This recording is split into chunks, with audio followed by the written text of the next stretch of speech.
Alors, ce matin, nous allons aller dans la parole du Seigneur. La semaine dernière, nous avons commencé un enseignement qui est d'actualité et qui est très important. Nous parlons de la croissance de l'Église. Dis avec moi la croissance de l'Église.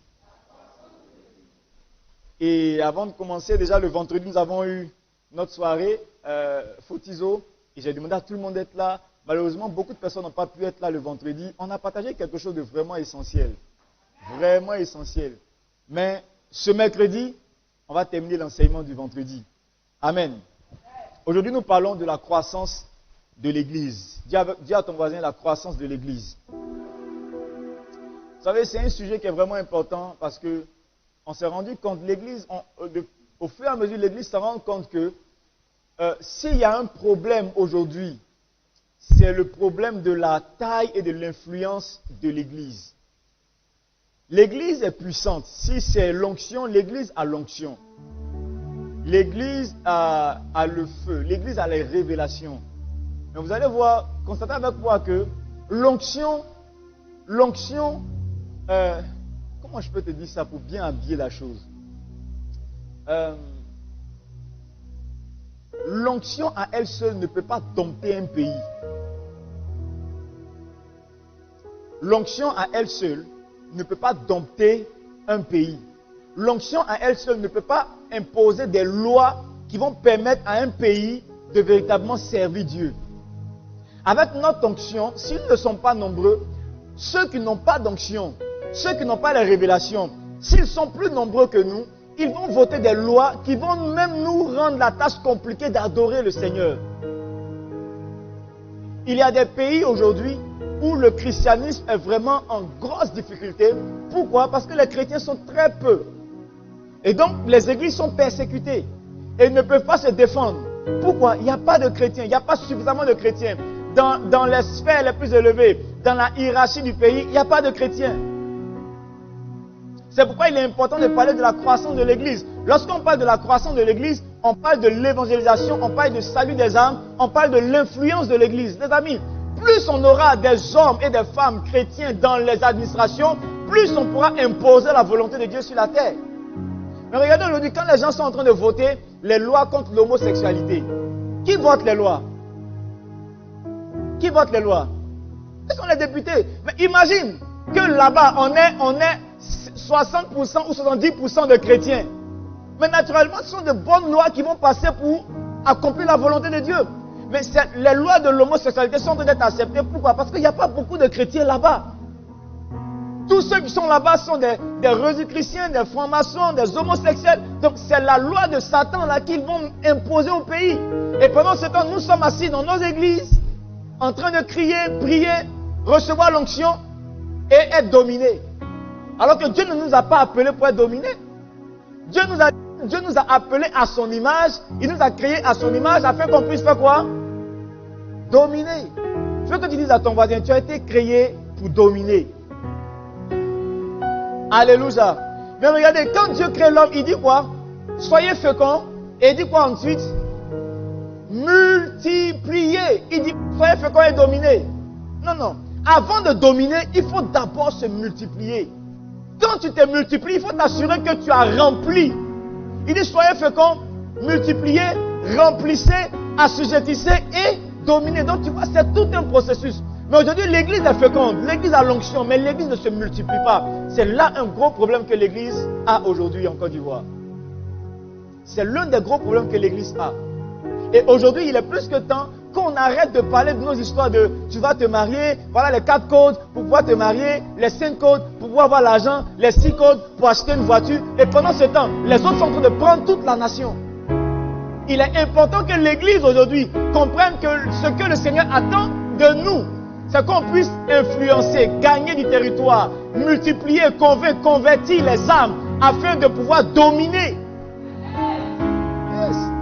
Je t'assure les amis, si l'église arrive à prendre le contrôle sur la Côte d'Ivoire, travail tu cherches là, tu en auras.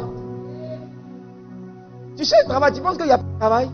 Il y a travail. Tu cherches l'argent, tu penses qu'il n'y a pas d'argent? Mon ami, il y a l'argent dans le pays comme ça. Il y a l'argent. La seule chose c'est que ce n'est pas sur la route.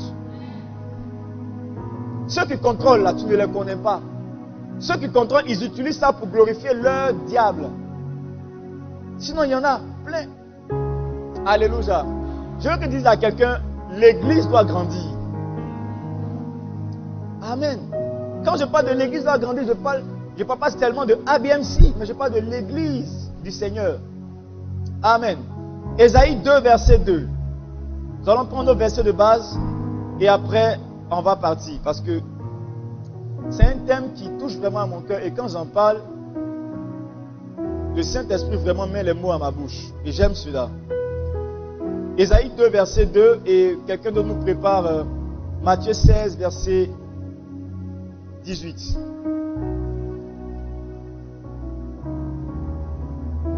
Ésaïe 2, verset 2. Si tu l'as trouvé, on va tous se tenir debout et faire nos lectures. C'est notre manière à nous d'honorer la parole du Seigneur.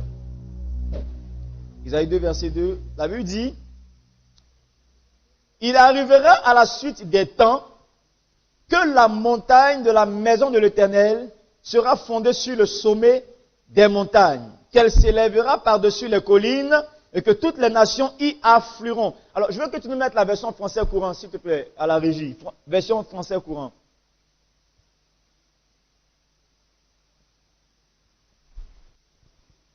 On a la version français courant. Un jour viendra et ce sera définitif. Ce sera, cette version me plaît bien, où la montagne du temple se dressera au-dessus des collines, plus haut que les autres montagnes. Alors quand la Bible parle de montagne, elle parle d'institution. Comme l'Église est une institution, la Banque mondiale est une institution, l'ONU est une institution, quoi encore, l'UNICEF est une institution, tout comme l'Église. Mais la Bible dit, un jour viendra et ce sera définitif, où la montagne du temple se dressera au-dessus des collines, plus haut que les autres montagnes. Donc l'Église s'élèvera au-dessus de toutes les autres institutions. Alors, toutes les nations afflueront vers elle. Amen. Quand la Bible parle de nation, elle n'est pas en train de parler de pays. Les nations, c'est pas un pays. Nation, c'est un groupe de personnes qui ont en commun une culture professionnelle, qui ont en commun un langage, qui ont en commun quelque chose, une activité. Donc quand tu prends par exemple le groupe des juristes, ils forment une nation. Parce qu'ils ont un langage qui est spécifiquement réservé à leur domaine d'activité, à leur milieu. Tu prends la médecine, c'est une nation. Ils ont une manière de parler, une manière d'écrire, une manière de réfléchir. Tu prends le domaine financier, les banquiers, ils constituent également une nation. Ils ont une manière de réfléchir, une manière de calculer. Un banquier, quand tu lui parles d'un projet, tout de suite, il a déjà calculé son bénéfice, les intérêts, en combien d'années, tu n'as déjà rien compris, lui, il a déjà tout compris. Donc, ils ont ensemble une culture, c'est une nation. Donc, quand la Bible dit, toutes les nations afflueront vers elle, la Bible est en train de dire que tous les groupes sociaux seront attirés par l'Église. Ça, c'est ce qui attend l'Église. C'est la prophétie qui a été donnée sur l'Église. À la fin des temps, l'Église sera tellement influente. L'Église est appelée à être influente. Au point où toutes les nations, tous les groupes, tous les domaines d'activité seront attirés vers l'Église. Dis Amen. Amen. Yes. Verset 3. Beaucoup de peuples s'y rendront et diront, en route, montons à la montagne du Seigneur, à la maison du Dieu de Jacob. Il nous enseignera ce qu'il attend de nous et nous suivrons le chemin qu'il nous trace. Amen. Il dit, en effet, c'est de Sion que vient l'enseignement du Seigneur. Donc, quand on parle de Sion, on parle de l'Église. C'est de Sion que vient l'enseignement du Seigneur. C'est de Jérusalem que nous parvient sa parole. Amen. Est-ce qu'on peut acclamer cette prophétie qui est merveilleuse? Yeah. Tu sais, les amis, s'il y a une chose qui ne va jamais échouer, c'est l'Église. Les autres institutions peuvent tomber, peuvent disparaître, mais l'Église ne va jamais disparaître. Pourquoi? Parce que la prophétie a été donnée à la fin des temps et ça sera définitif. Yes, ça sera définitif. Ça, c'est l'Ancien Testament. Nous avons reçu la prophétie de l'Église. Maintenant, allons dans Matthieu 16, verset 18. Matthieu 16, verset 18. Et moi, je te dis que tu es Pierre. Là, c'est Jésus-Christ maintenant qui parle. Nous sommes juste avant le Nouveau Testament. Tu es Pierre, et sur cette pierre, je bâtirai mon église. Et que les portes du séjour des morts ne prévaudront point contre elle. C'est Jésus-Christ qui est en train de parler maintenant. Dans l'Ancien Testament, Dieu a révélé un projet. À la venue de Jésus-Christ, Jésus-Christ également vient révéler encore le projet. Ça veut dire que l'église, ce n'est pas quelque chose qui a commencé au temps de Jésus ou après Jésus. C'est un projet qui a commencé depuis l'Ancien Testament. Dieu avait ça en tête. Rassembler son église, bâtir quelque chose qu'on appelle église. Alléluia. Église. Et quand Jésus dit, je bâtirai l'église, il décline le projet pour dire, voilà ce qu'on va faire. Je suis venu pour faire cela. Ensuite, maintenant Matthieu 28, verset 19. Matthieu 28, verset 19. Jésus-Christ finit sa mission sur terre et avant de partir, il dit quoi? Allez, faites de toutes les nations des disciples, les baptisant au nom du Père, du Fils et du... Amen. Est-ce qu'on peut acclamer le Seigneur pour sa parole et se rasseoir? Alléluia. Alléluia. Voyez-vous, l'Ancien Testament annonce quelque chose que Dieu va faire. Quand Jésus-Christ vient, il annonce qu'ils sont en train de continuer sur le projet. Avant de partir maintenant, il laisse les instructions précises afin de réaliser le projet. Donc l'église est un plan divin. Je veux que tu dises à ton voisin, l'église est un plan divin. Et ce n'est pas Jésus seulement qui a commencé. C'est ce que Dieu veut. Dieu désire l'église. Alléluia. Dieu a prévu l'église. C'est pourquoi il a envoyé Jésus. Et quand Jésus-Christ est venu, Jésus-Christ est mort à la croix pour l'église. Regardez, Dieu veut tellement l'église. Il veut tellement l'église qu'il envoie son fils pour mourir à la croix. Ça veut dire que l'église le projet est tellement précieux pour lui qu'il envoie quelqu'un pour mourir à la croix. Ça veut dire quoi? Quand tu vois quelqu'un, par exemple, qui est en train de réaliser un projet qui est vraiment utile pour lui, qui est vraiment précieux pour lui, qui y met toutes ses ressources, tout ce qu'il a comme ressources, comme force, comme finance, les personnes qui ont beaucoup de valeur à ses yeux sont les personnes qui travaillent pour l'accomplissement du projet pour lequel il a dépensé tout ce qu'il avait. Est-ce que quelqu'un me suit? Regardez, si moi, en tant que pasteur, ou bien je m'enlève dedans même, toi-même, en tant qu'individu, tu prends ton argent, tu vides ton compte en banque, tu achètes un terrain et tu commences à bâtir une maison. Ça a toujours été ton rêve, ça a toujours été ton projet de bâtir un quartier. Donc tu vides tout ce que tu as. Tout le matin, tu te lèves très tôt, tu vas travailler. Tu rentres le soir pour avoir de l'argent pour bâtir ta maison, réaliser ton projet. Alléluia. Et puis, quelqu'un là-bas, il n'a rien à voir avec ton projet. Tu cherches des gens même pour t'aider à bâtir. Les gens ne veulent pas venir t'aider à bâtir. Et un gars quitte là-bas. Tanti, que tu me donnes 2 millions là. Je vais réaliser et je vais lancer l'entreprise là. De toi à moi, ta réponse c'est quoi? Hein?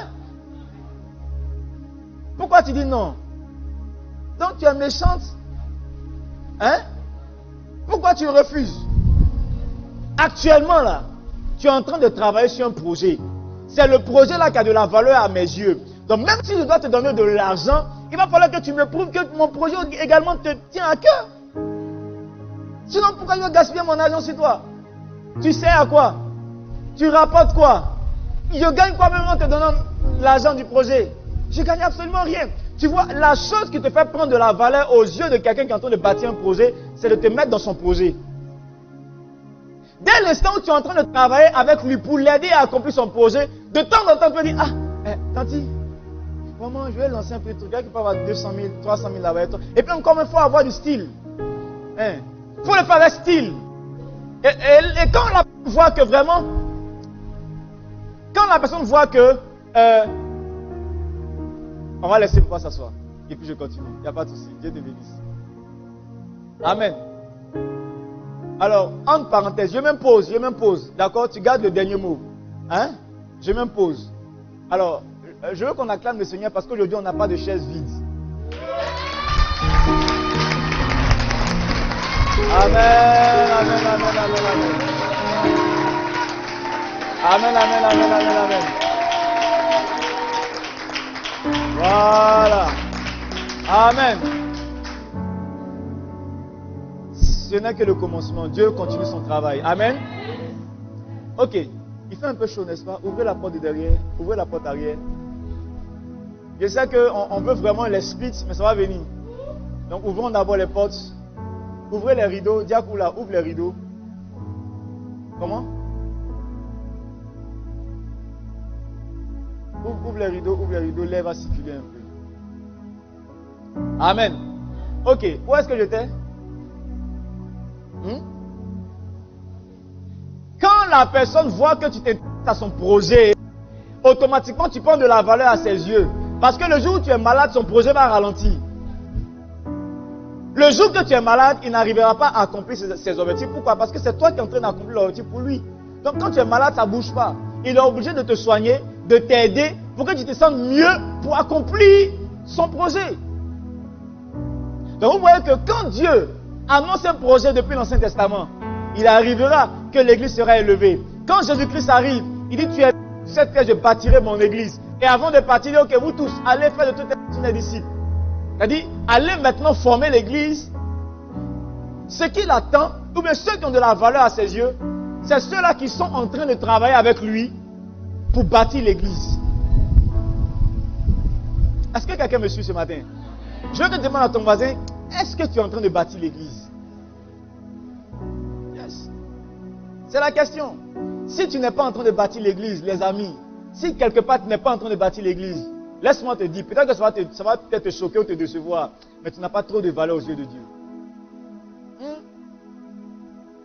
Les amis, dimanche passé, on a commencé à partager quelques vérités importantes. Il dit par exemple, on a dit quoi? Quelques avantages de ceux, quelques avantages lorsque tu travailles sur le projet de Dieu. Le premier avantage, quand tu es en train de travailler pour Dieu, tu es en train de bâtir l'église, tu aides Dieu à rassembler l'église. On dit quoi? Jésus-Christ s'identifie à toi. Premier avantage, Jésus s'identifie à toi. Donne-nous Acte 9, verset 1 à 5.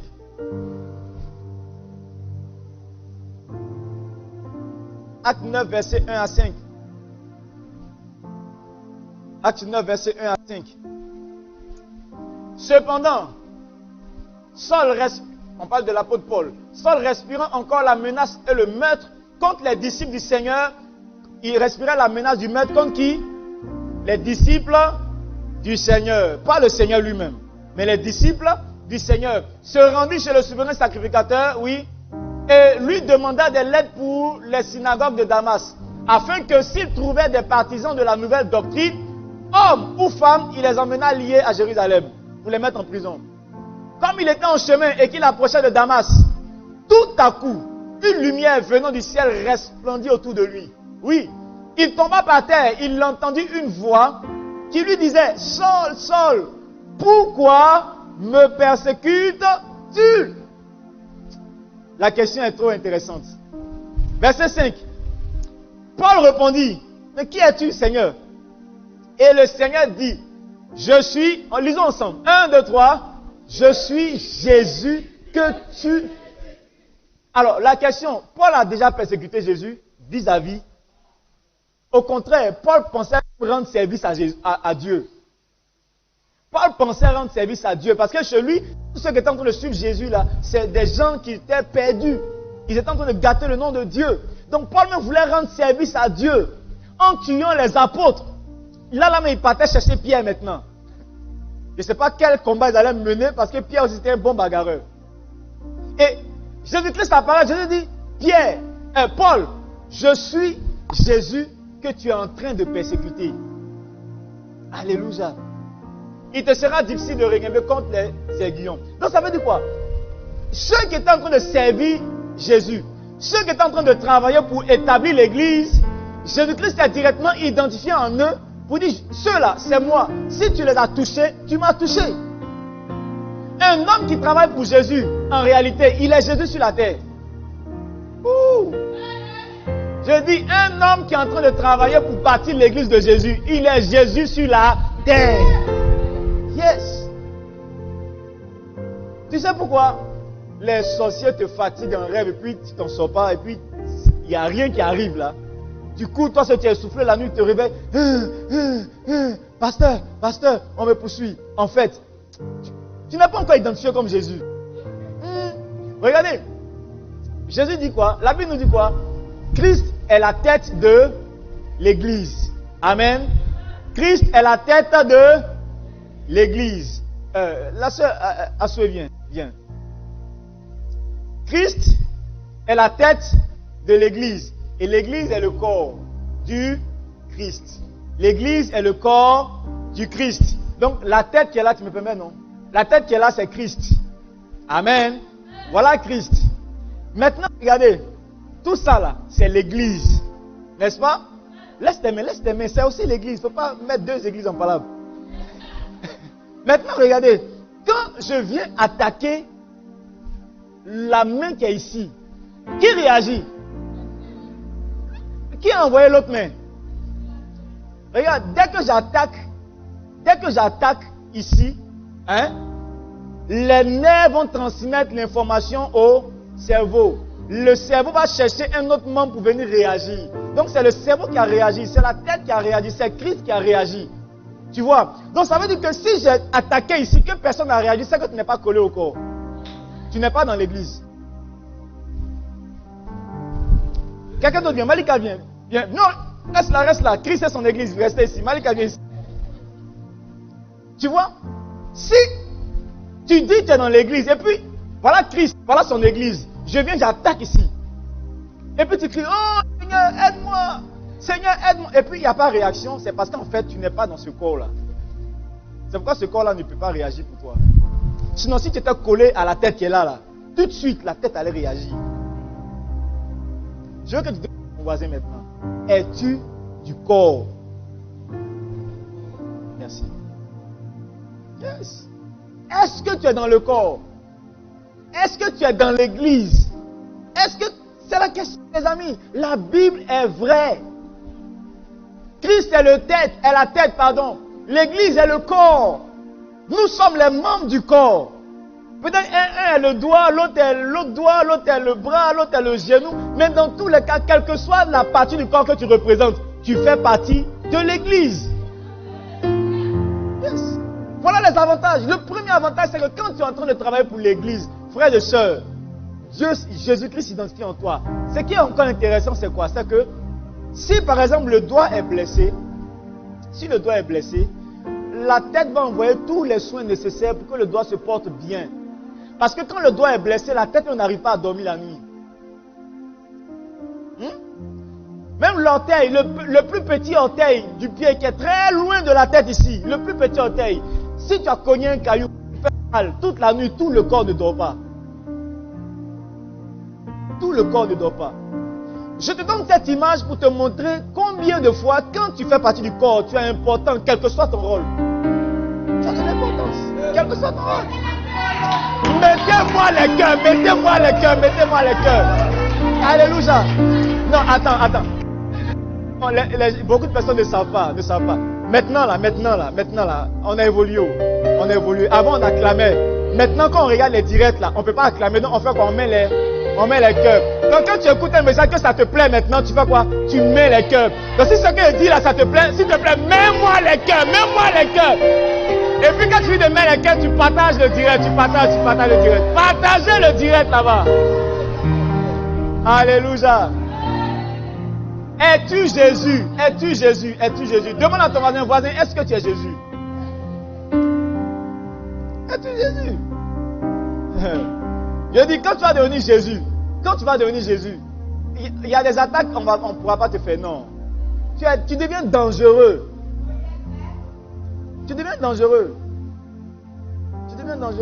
Comme souvent, Satan lui aussi, en français ivoirien, on dit il vole le cœur. Le jour même, il va voler le cœur pour t'attaquer. Il va recevoir quelque chose en retour également. Yes. Sinon, les petits sorciers, là, quand ils te regardent, ils savent que le gars là, on ne peut pas s'approcher de lui. Ils te laissent tranquille. Es-tu le Christ? Es-tu dans la tête? Es-tu dans le corps? Lorsque tu t'attaques à un homme qui bâtit l'église, frère, tout le corps va s'attaquer. Hein.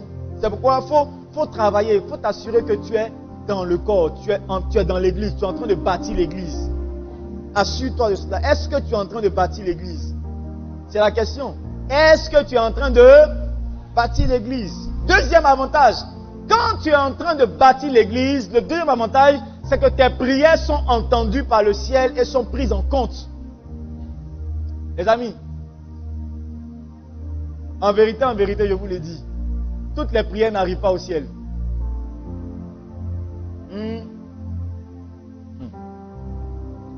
Toutes les prières n'arrivent pas au ciel. Yes.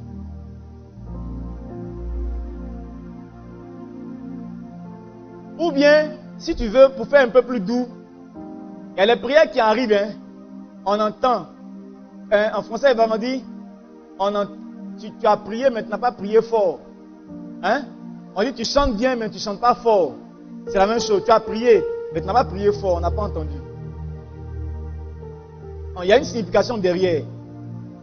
Ça veut dire que ta prière, là, ne nous intéresse pas. Donc, on n'a pas entendu. Il y a des prières qui n'intéressent pas le ciel. Il y a des prières. Les amis, tu n'es pas en train de bâtir l'église. Des gens sont en train de casser la tête en train de bâtir l'église. Hein? Ou bien, nous, on est en train de galérer ici pour établir l'église du Seigneur. Chaque matin, tu passes là, tu nous regardes. On t'invite à l'église, mais tu ne viens jamais. Tu passes là, tu nous regardes. Et un matin, tu rentres. Comment, pasteur, je suis en train de construire ma maison au village là. Comme il a vu que c'est une église, est-ce que je ne peux pas avoir avec vous 2 feuilles de tôle là? En quoi est-ce que ta maison au village nous regarde? En quoi est-ce que ta maison au village aide à gagner des âmes? En quoi est-ce que ta maison au village... Ça nous regarde en quoi? Donc ta prière là, ça ne nous intéresse pas. On n'a pas entendu. Il n'y a rien qui s'est passé, on n'a rien entendu. Regardez. Anne. Dis avec moi Anne.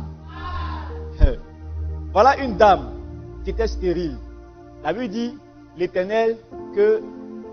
Anne, que l'Éternel a rendu. Je vais t'expliquer ça tout à l'heure.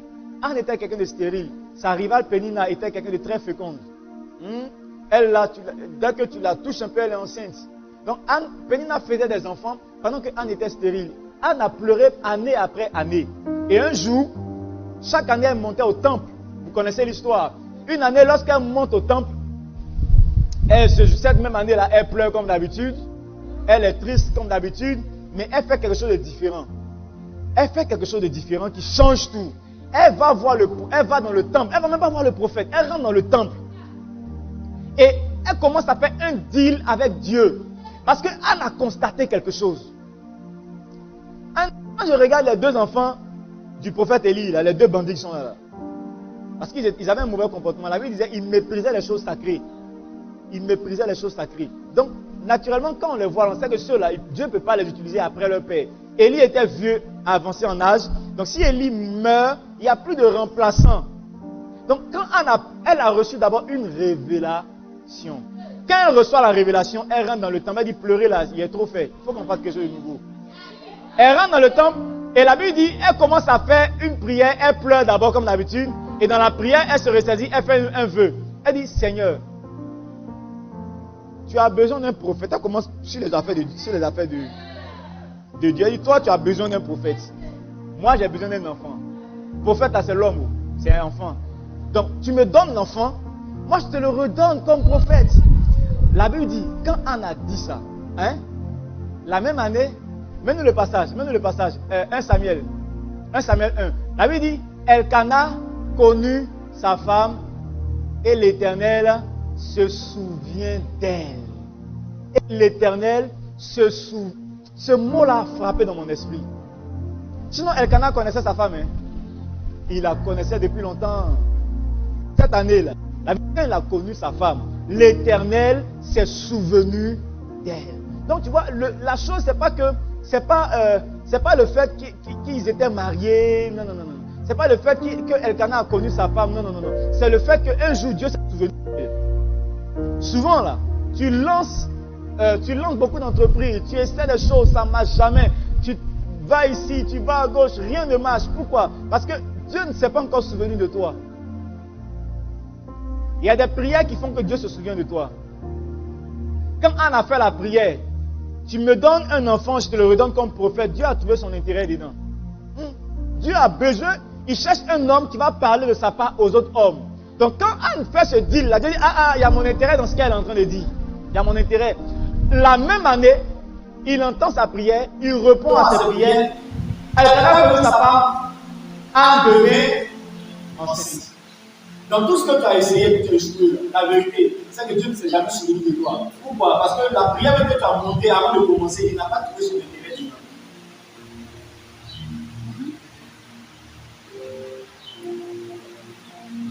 Regarde verset 19. Il se leva devant Matthieu, après s'être prosterné devant l'Éternel, il revient dans la maison à Rama. Elkana connu sa femme, Elkana connu Anne, sa femme, et l'Éternel se souvient d'elle. Le plus important, ce n'est pas monter d'entreprise.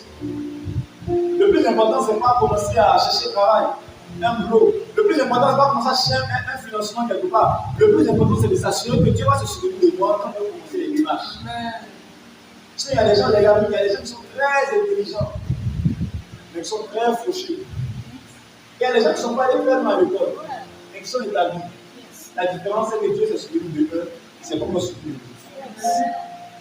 Je vais me demander à ton mari, est-ce que Dieu se souvient de toi? Est-ce qu'il entend tes prières? Dieu gagne pas dans ce que tu lui demandes. Les amis, Dieu a un seul projet. Actuellement, là, il a un projet, rassembler l'église. Si ce que tu lui demandes ne répond pas à t'aider, toi, à rassembler l'église, Dieu n'est pas intéressé. En vérité, en vérité. Maintenant, une chose intéressante, c'est que la Bible dit que l'Éternel a rendu stérile. Vous savez, pendant plusieurs années, je me suis posé la question. Donc, la Bible dit Dieu même a rendu la femme stérile. Pourquoi il est méchant comme ça? Pourquoi il a fatigué la femme là comme ça? Je me suis posé la question pendant plusieurs années. Et un matin, je viens de répondre. Il dit il cherche des hommes. En réalité, sur la terre, Dieu a besoin des hommes pour accomplir ses plans, pour accomplir sa volonté. Le truc, c'est que quand il cherche parmi les hommes et il trouve un cœur qui est pur, un cœur qui est agréable pour accomplir sa volonté, il veut utiliser la personne, il met le doigt sur toi. Maintenant, pour t'envoyer dans ses plans, il faut qu'il crée des circonstances qui vont pouvoir t'attirer vers lui. Donc quand il regarde, il voit il y a un cœur qui est pur. Il met le doigt sur Anne, je veux envoyer un prophète. Il n'y a pas quelque chose qui surprend Dieu. Il voit tout, il sait tout, il maîtrise tout. Tu vois? Donc quand Samuel arrive là, Dieu veut envoyer un prophète pour remplacer Élie.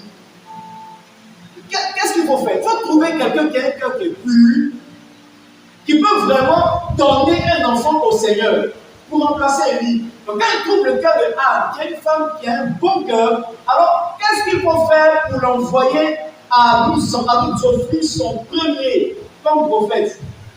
On la rend sérieux. Et puis on attend. Il faut qu'elle comprenne que seul, c'est-à-dire en revenant vers l'Éternel, l'Éternel va lui accorder ce que son cœur désire. En décidant de travailler pour Dieu, alors Dieu va décompter la situation. Mais tu vois, ce que Dieu attendait, c'est qu'elle vienne et qu'elle offre l'enfant au Seigneur. Et dès l'instant où elle comprend le plan, elle a la révélation, elle comprend le plan, et elle sait le plan, elle répond au plan, allez, l'enfant vient, elle offre l'enfant au Seigneur parce que Dieu sait. Il y a des gens qui peuvent dire non, c'est qu'un enfant, si tu me donnes, il te donner. Mais quand dernièrement l'enfant disparaît, elle vient d'autres villes avec. Donc quand elle reçoit l'enfant, elle envoie l'enfant au temple. Quand elle dépose l'enfant, la Bible dit, le prophète Élie a dit, Seigneur, donne, il a dit à l'Éternel que Dieu vous donne d'autres enfants de cette femme. Et quand ils sont partis, les années continuent, Anne a eu encore 5 autres enfants. 5. Elle n'a pas oublié tout ça. Le plan de Dieu s'est accompli. Ce qu'il voulait, c'est bien accompli. Donc Dieu l'a rendu stérile juste pour la ramener vers lui et pour l'aider à accomplir une destinée qu'il a prévue pour elle à cause de l'état de son cœur. Il y a certaines difficultés qui sont dans ta vie. Certaines difficultés sont dans ta vie parce que Dieu a vu ton bon cœur. Il veut juste t'envoyer quelque part. pour accomplir un plan précis qu'il a prévu pour toi. Et la première plan précis que seul ton cœur peut accomplir. Seul ton cœur peut accomplir. Regardez, quand Jésus vient, Jésus sait qu'il doit mourir à la croix. Amen. Il sait qu'il doit mourir à la croix. Il faut que quelqu'un, il sait également que quelqu'un doit le trahir. Tout ça là, c'est prédit. Jésus connaît toutes les prophéties. Donc quand il commence à choisir les disciples, il prend toute une nuit pour prier, intercéder, afin de ne pas rater le but. Donc, il finit de prier la nuit et il commence à choisir ses disciples. Il prend 1, 2, 3, 4. Il faut quelqu'un qui va le trahir. Donc, il regarde qui a le cœur disposé à le trahir. Qui a le cœur qui est disposé à le trahir, mais qui se camoufle et qui est là. Je vais me mettre le temps sur toi pour plus tard. Et c'est comme ça qu'il choisit Judas. Quand il choisit Judas, Judas dit, oh, Paul, c'est sur les disciples. On va servir le Seigneur. On va faire de grandes choses. Il ne sait pas qu'on t'a choisi à cause de ton mauvais cœur. Dieu savait que Judas était un voleur. Jésus savait que Judas était un voleur. Jésus connaît ton cœur plus que toi-même. Hey. Avant l'action, Jésus dit à Judas, ce que tu dois faire, fais ça vite. Judas lui-même ne savait pas de quoi il parlait. Il ne savait pas de quoi il parlait. Il dit, ce que tu as fait, fais-le vite. Dépêche-toi, dépêche-toi. Le temps arrive, le plan doit s'accomplir. Judas ne savait pas. Donc tu vois, en fonction de l'état de ton cœur, Dieu te réserve un plan précis. Si ton cœur est mauvais, Dieu va te réserver un plan précis de méchanceté. Tout ça là, c'est dans son. Dieu a fait le plan. Oh,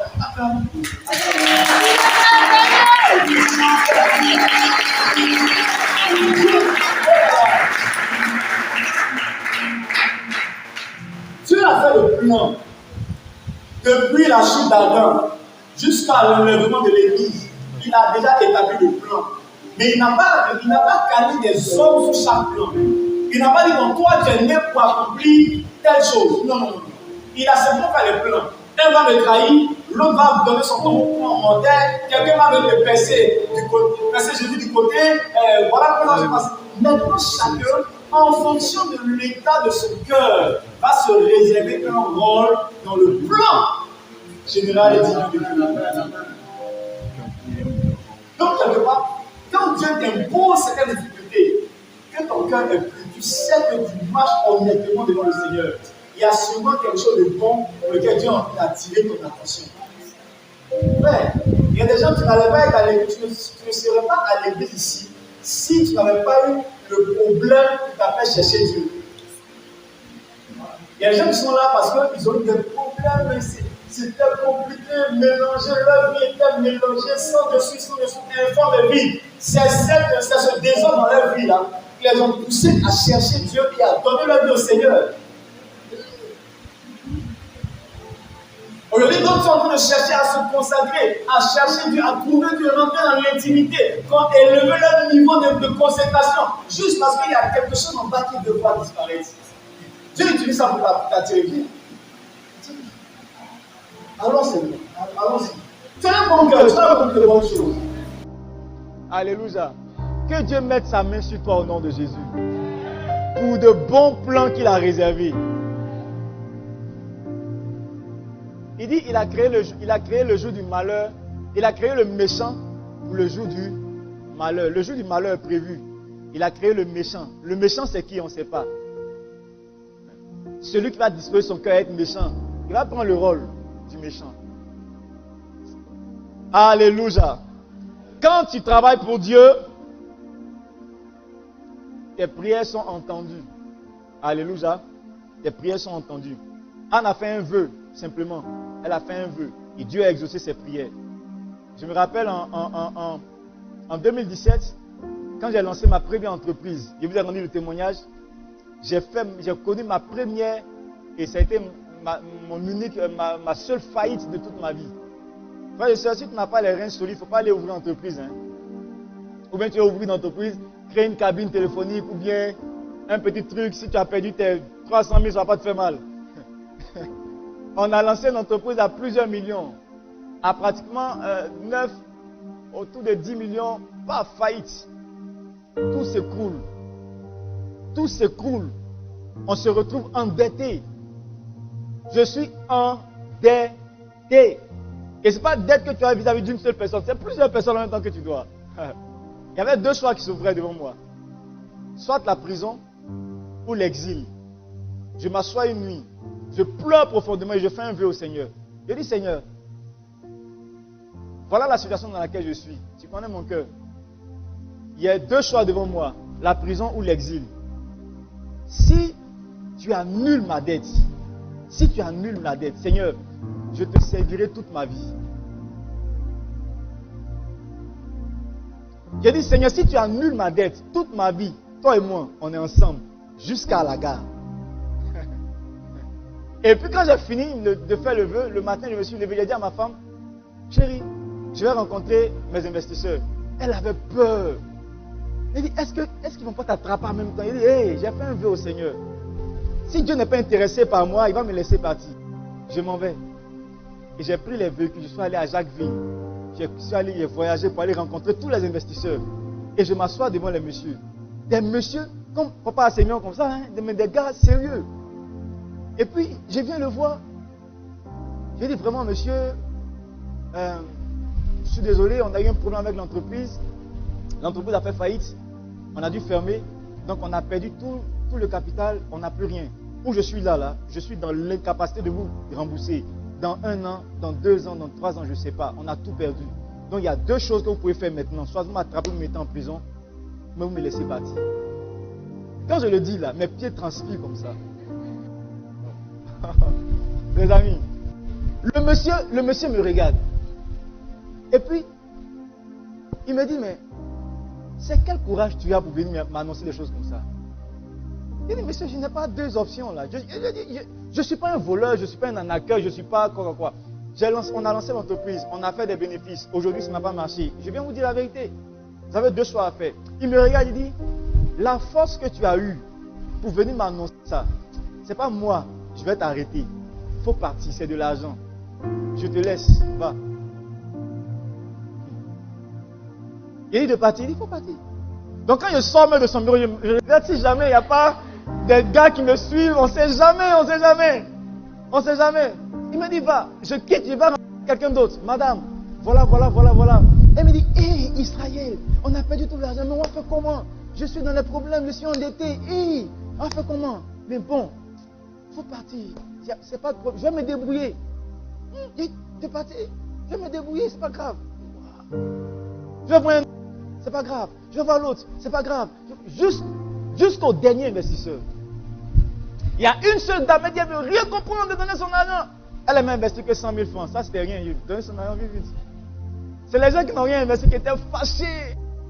On a géré ça rapidement. Mais ceux même qui pouvaient vraiment me faire du mal, quand je les ai rencontrés, ils m'ont dit, je ne sais pas, mais je n'ai pas envie. Je te laisse partir. Quand je suis sorti de là, les jours qui ont suivi, je rencontre mon père spirituel dans la cour de l'église. Il dit, toi là, va à l'école pastorale. Oui, je m'en vais. En même temps, je suis parti à l'école pastorale. Parce que quoi? J'ai fait un vœu. Tu as entendu. Dieu dit, tu dis quoi? Si j'annule la dette, tu as fait quoi? Tu as me servi? Ça, ça m'intéresse. Ça m'intéresse. C'est ce genre de prière que Dieu entend. Donc tu vois que si tu as prié, tu pries, et puis il n'y a rien, c'est compliqué. C'est parce qu'en fait dans ta prière, Dieu n'a pas son intérêt à l'intérieur. Demande à ton voisin, Dieu gagne quoi dans ce que tu lui demandes? Yes. Je veux me marier, c'est une très bonne chose. Dieu gagne quoi dedans? Je veux avoir une grosse voiture, c'est une bonne chose. Il dit, je souhaite que tu prospères comme prospère l'état de ton âme. C'est une bonne chose, mais Dieu gagne quoi dans ta grosse voiture? Est-ce que ta grosse voiture ne va pas te faire éviter l'église le dimanche? Comme tu aurais une grosse voiture, chaque dimanche, tu vas vouloir t'asseoir à la plage de San Pedro chaque dimanche. Aujourd'hui, tu n'as pas de voiture, donc tu veux venir à l'église. Alléluia.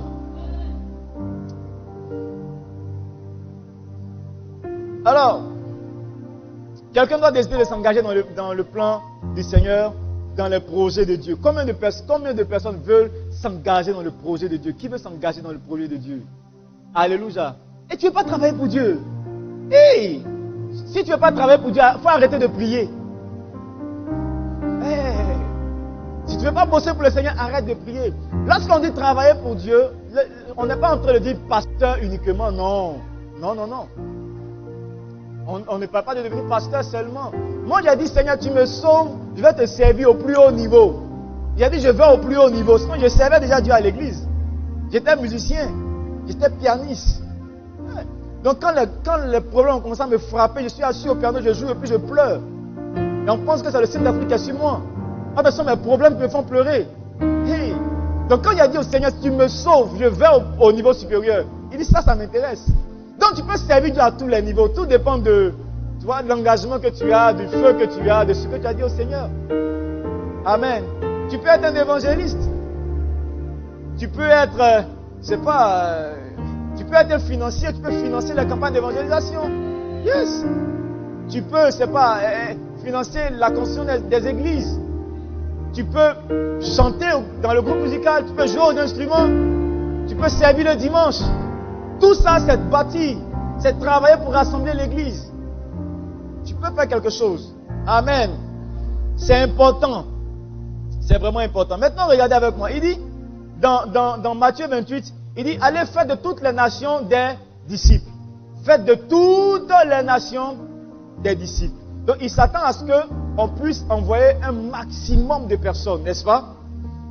Il dit à Pierre, tu es Pierre, et sur cette pierre, je bâtirai mon église, et les portes du séjour des morts ne prévaudront point.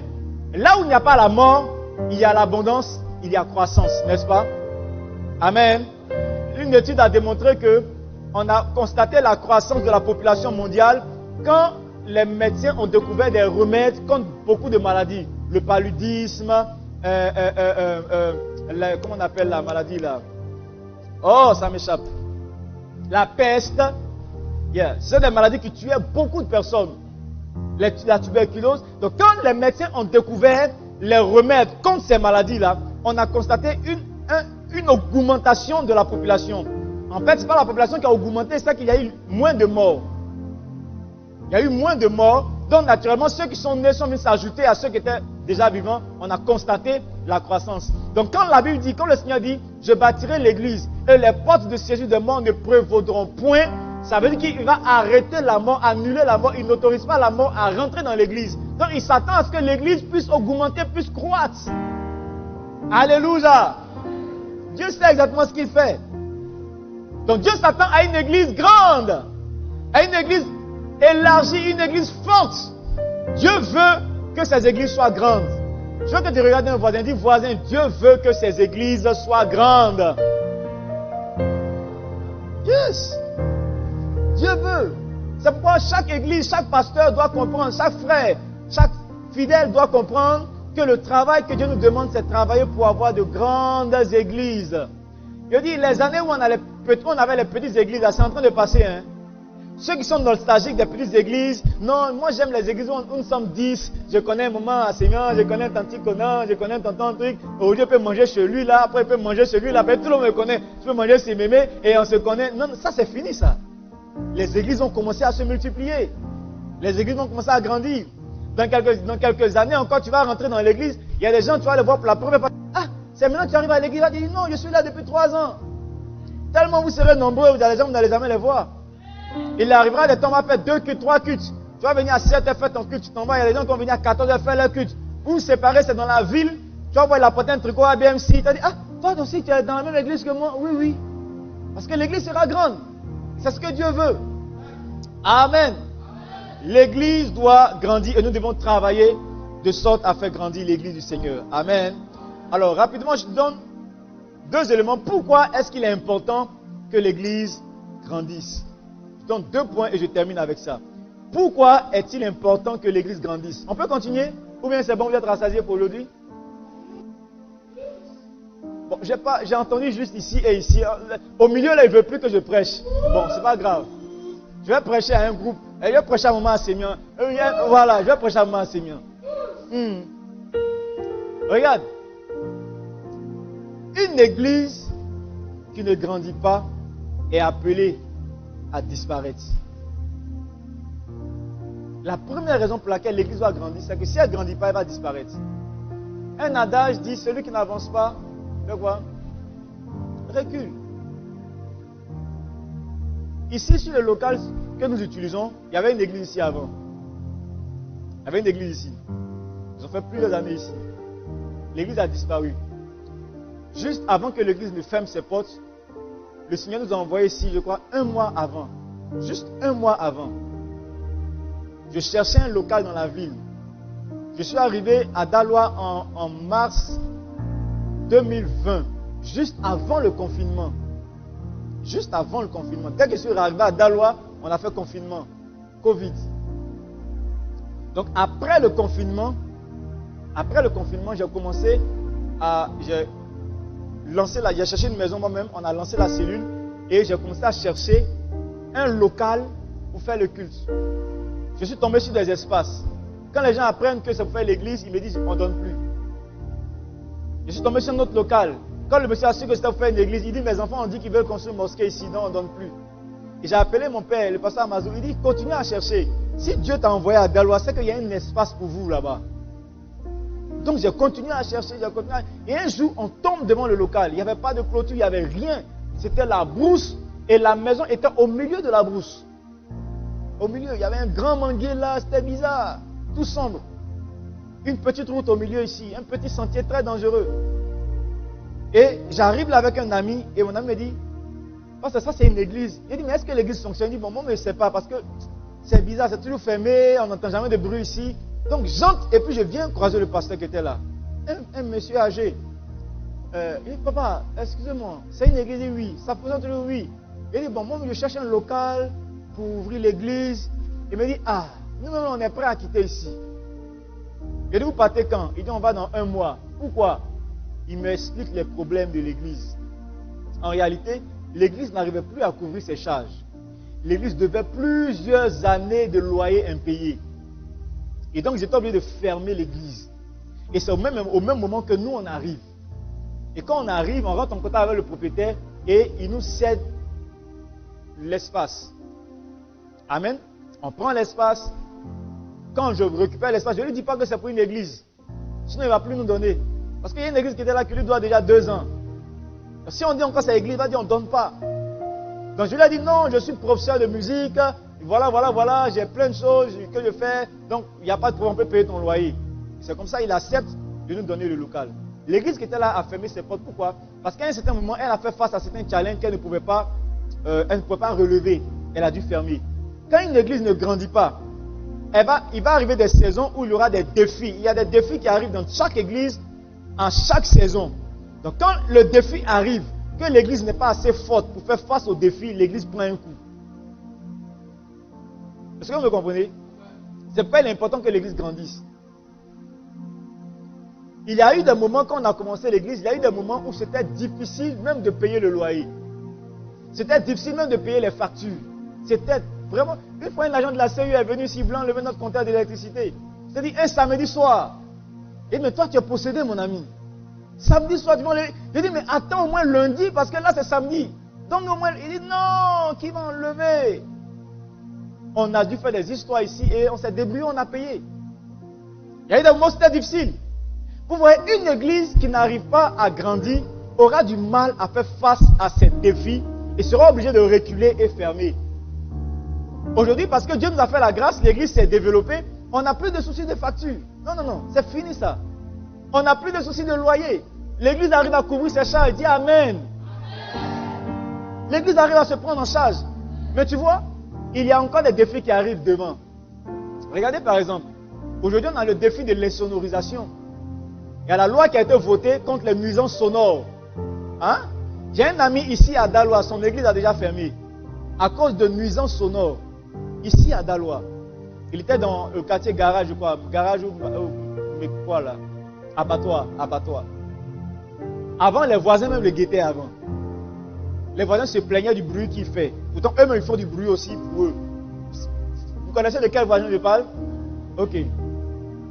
Et dès le jour où ils ont vu que la loi a été signée contre les nuisances sonores, ils sont allés porter plainte contre lui. Il nous dérange. L'église a dû fermer. Ici à Daloa. Pourquoi? Il était sous un hangar qui n'était pas encore fermé. Donc il priait sous l'hangar avec ses haut-parleurs, avec ses quelques membres. L'église n'avait pas suffisamment de fidèles, assez forts pour l'aider à bâtir l'église rapidement pour insonoriser l'église. Conséquence, ils ont dû fermer. Pourquoi? L'église est petite. L'église est petite. Il n'y a pas de membres dans l'église. Il n'y a pas suffisamment de membres. Aujourd'hui, on a le défi. Monsieur le maire habite juste derrière nous ici, quelque part ici. Et laissez-moi vous dire, notre sono là, elle est très forte. Maintenant, on a baissé un peu. Parce qu'avant, même quand tu es à l'autre côté de la route là-bas, tu entends ce qui se fait ici. Alors que là, on pense on voulait renforcer la sono, acheter la batterie. Là, on s'est dit, hey, si tu dois faire ça, il faut que tu insonorises le temple. Insonoriser le temple nécessite qu'on puisse mettre le plafond. Ça va coûter pas environ 2 millions. Ça va nécessiter qu'on puisse, après le plafond, renforcer les vitres. Et avec tout ce qu'on va mettre à l'intérieur. Mettre la climatisation, parce que si tu as tout fermé, il va faire chaud à l'intérieur. Il faut mettre la climatisation, c'est pas moins d'1 million. Bon, voyez-vous, avec tous ces charges de 1 million, 3 à 4 millions, une église, on est à environ 80-90. Sur les 90, tu vas prendre, il y a au moins 20 ou 30 qui ont une situation stable financière. Est-ce que ces 20 personnes, ces 30 personnes sont en mesure de supporter 5 millions de dépenses en 2 ou 3 mois? J'ai fait ce petit calcul-là pour vous montrer combien de fois il est important qu'une église soit grande.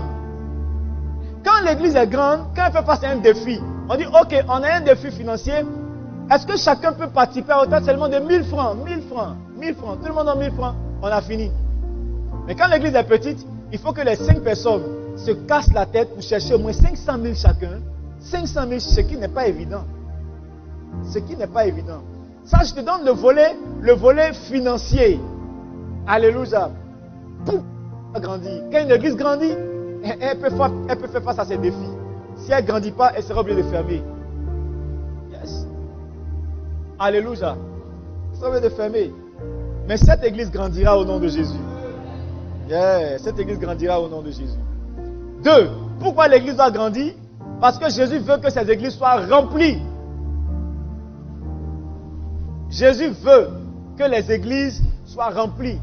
J'entends certains chrétiens dire, ah, mais pasteur, pourquoi on prêche, on parle trop de la croissance? Est-ce qu'on ne peut pas parler de l'affermissement, de la foi du chrétien, la stabilité en Christ? Oui, tout ça c'est bon. Si vous deux, vous êtes stables, et puis tout le monde entier est dehors, on gagne quoi? S'il n'y a que 2 personnes, donc c'est pour vous 2 que Jésus-Christ est mort? Non. Oh, son sang est trop précieux pour 2 personnes.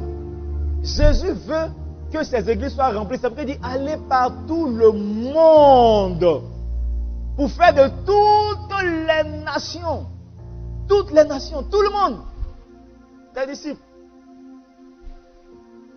Vous allez voir, Luc 14, verset 23. Luc 14, verset 23. Le maître dit à ses serviteurs, va dans les chemins et le long des haies, et ceux que tu trouveras, contrains-les d'entrer afin que ma maison soit remplie. Mets-nous le verset. Luc 14, 23.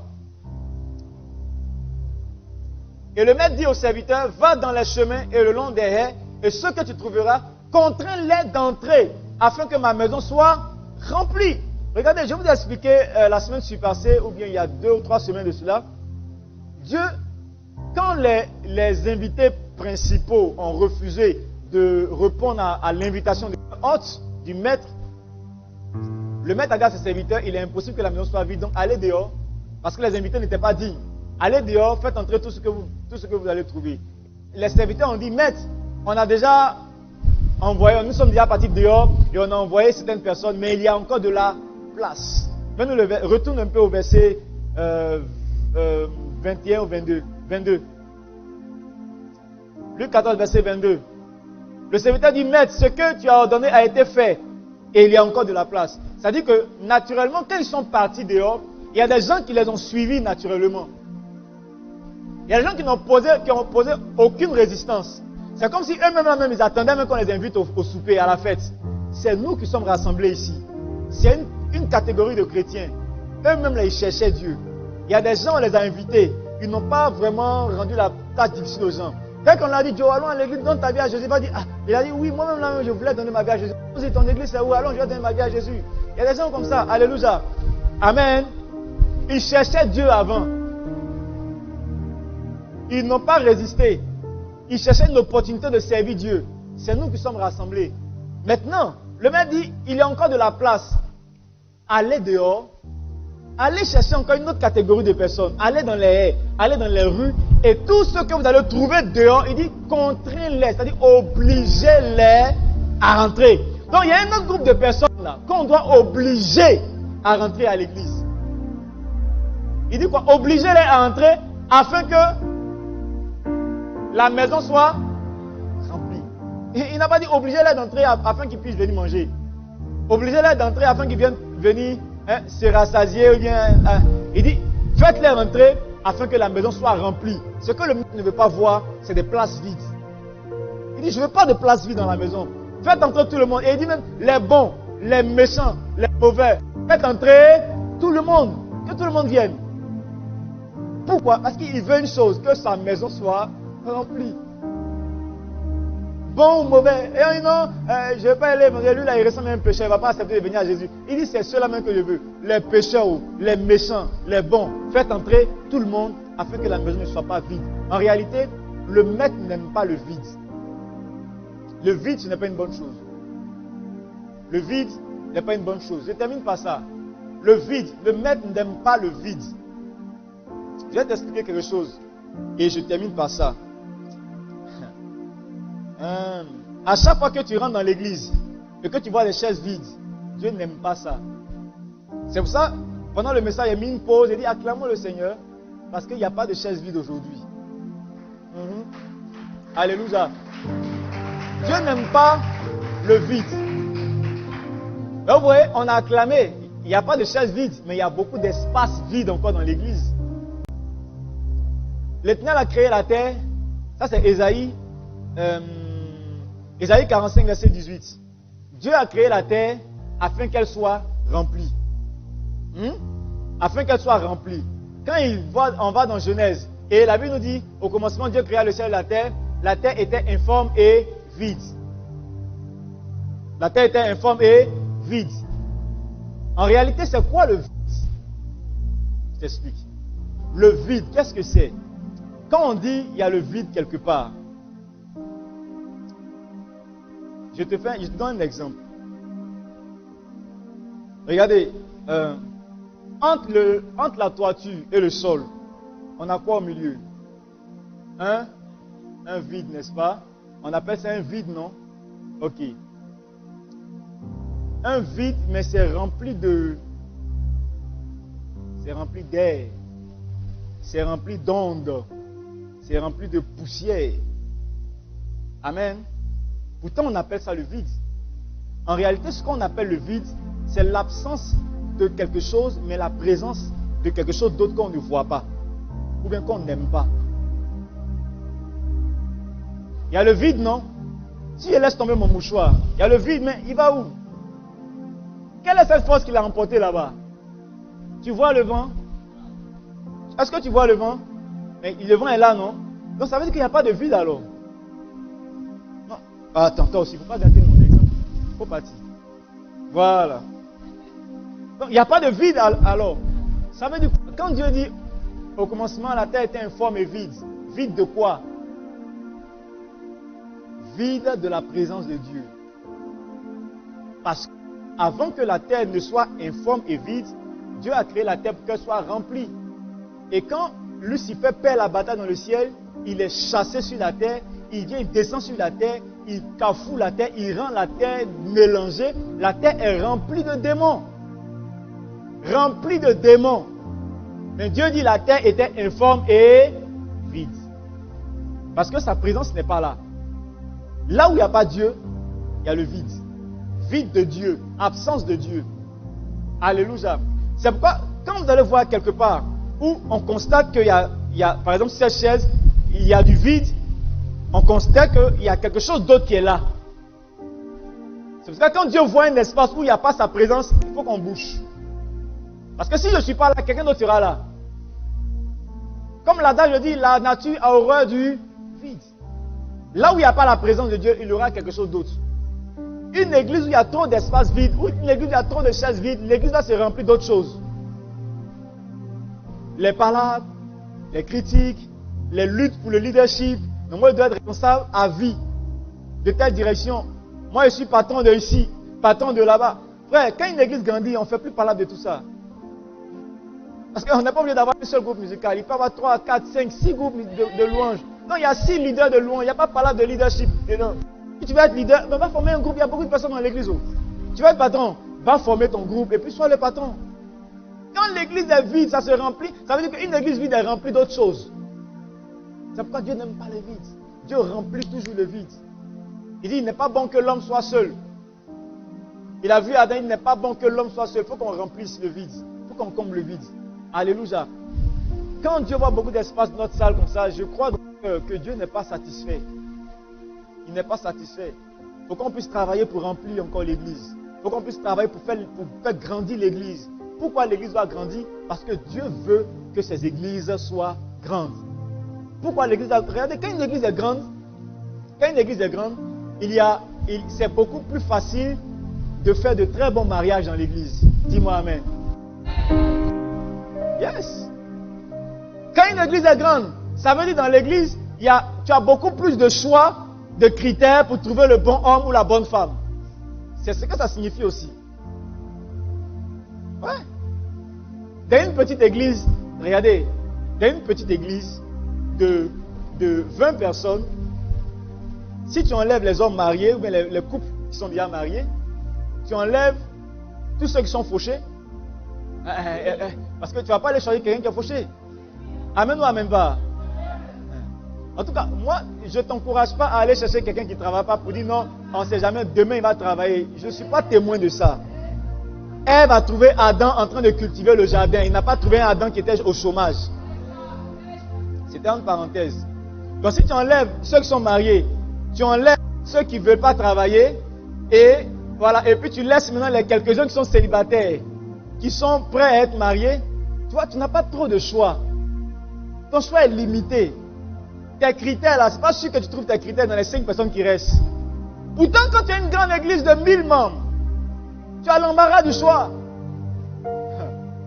Tes critères, et je veux qu'ils soient grands, gros, tablette de chocolat, lèvres roses, dans l'église. Quand l'église est grande, tu peux trouver les lèvres roses.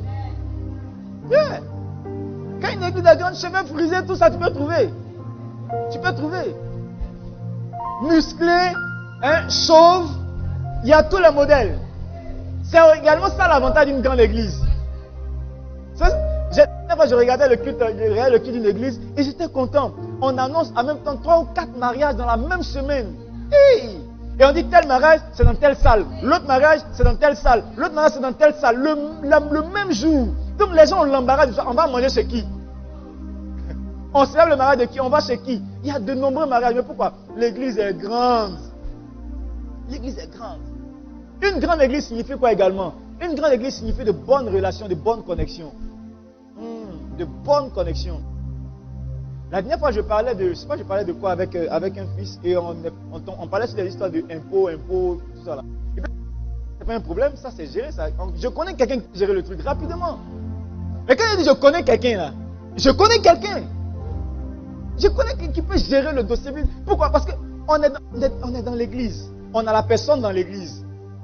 Donc j'ai le contact. Si aujourd'hui, on a un problème je dis n'importe quoi, à la brigade routière ou bien à la police.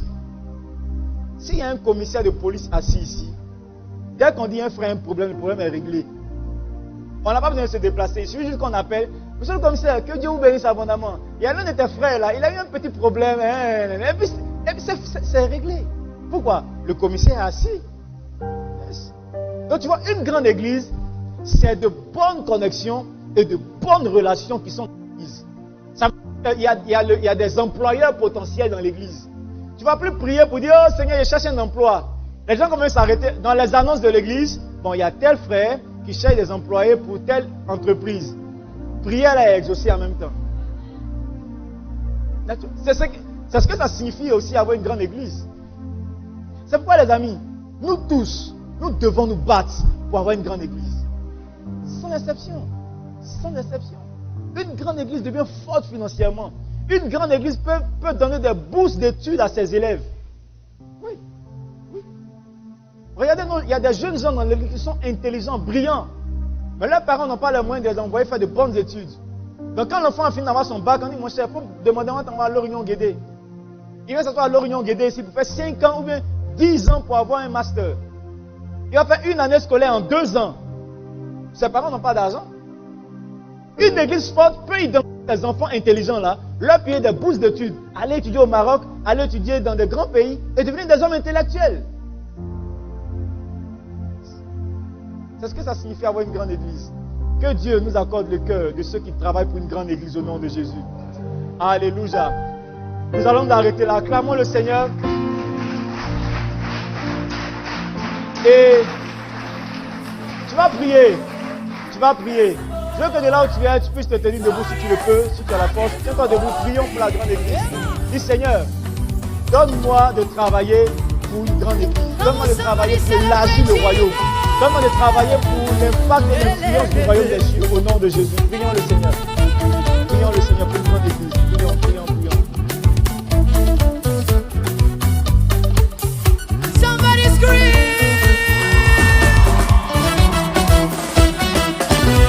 Listen, I'm filled with your glory. I'm filled with your grace. I am filled with your favor to overcome every challenge I may face. Lord, I'm filled with your glory. I'm filled with your grace.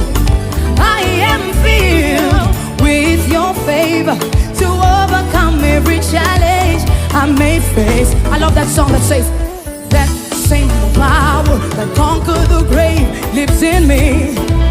Oh yeah, that same power that rescued the earth lives in me. Oh, yeah, I'm reigning, prevailing over all circumstances. Come on, declare over your life, I'm blessed. Come on, declare it. I'm blessed. Oh, I'm blessed. I live a glorious life. I'm ruling, prevailing over every situation. I'm blessed. Come on, declare it. I live a glorious life. Come on, somebody dance to the Lord. Choo, choo.